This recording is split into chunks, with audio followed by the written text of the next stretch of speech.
3 দিন হলো আমার আসার ইয়ে ছিল, শিবির ছিল। 3 দিন হলো আমার পার্সোনাল বাসার ওখানে 3 দিন বসে।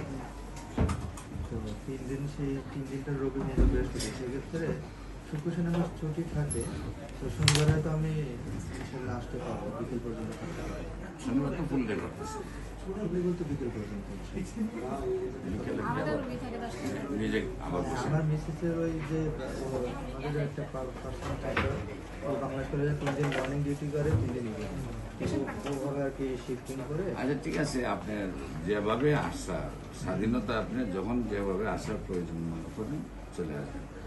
আর একটা হলো যে আমরা আসলে পরে আমাদের সাথে আসলে পরে আমরা একটা বিজনেস কিছু সিস্টেম আছে, সিস্টেমগুলো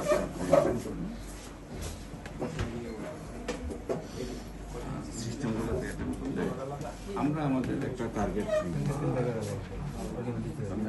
রুগী দেখার জন্য আমরা আবার একটা ফিক্সড ছিলামের পাশে পছন্দ হইলেন না। আসেন সবাই যেহেতু আসি আমরা কোনো কিছু ভালো কিছু করি, এখন পর্যন্ত তো আমরা ভালো কিছু করতে পারি না। যেমন আপনারা যারা বাইরে হয়েছেন 100 ছেলে ভর্তি করে, এই 50টা ছেলে 50 আর এখানে নিয়ে মিলে ধরেন 100 ভর্তি করে, 100 ভর্তি করে 50টা ছেলে ইংলিশ মিডিয়াম লেখাপড়া দিকে ভাই গেছে, তাকে 50টার মধ্যে ফেল করে 20টা।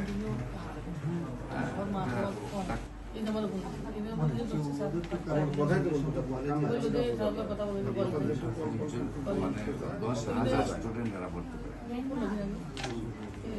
ভর্তি কলেজ 200, প্রাইভেট আর 10,000 ছাত্র ভর্তি করে। আমরা কোটা 10,000 বাইরে আসে, 10,000 বাইরে আমরা পাইতেছি কোটা অরিজিনাল 10,000-এর সাথে 3 জনে 14 মোকাবেলা করা এটা আদৌ সম্ভব। এরা 10,000 বাইরেছে, 10,000 ছেলে আবার বাবার 50 লাখ টাকা খরচ করে বাইরেছে। এই কিন্তু টেকার জ্বালা আছে, এদের পেশা হিসেবে হার্ড লেগে। আর আমার যখন 3টা বাইরেছে, এটা বাবার পকেট পেশার টাকা খরচ করে নাই, 5 বছর 5 লাখ টাকাও দেয় না কলেজ। তো এটা তো টেকাটা মাথা ব্যথা জিনিস না। আপনি ওইটা যদি 200 টাকা কিনতে তাহলে মাথা ব্যথা পেশা মানে ভালো রাখবেন। ওইটা যখন আপনার ভালো পয়সাতে কিনবেন। আমার ছোট ভাই গতকালকে একটা গতকালকে দইটা লাগাই দিচ্ছে,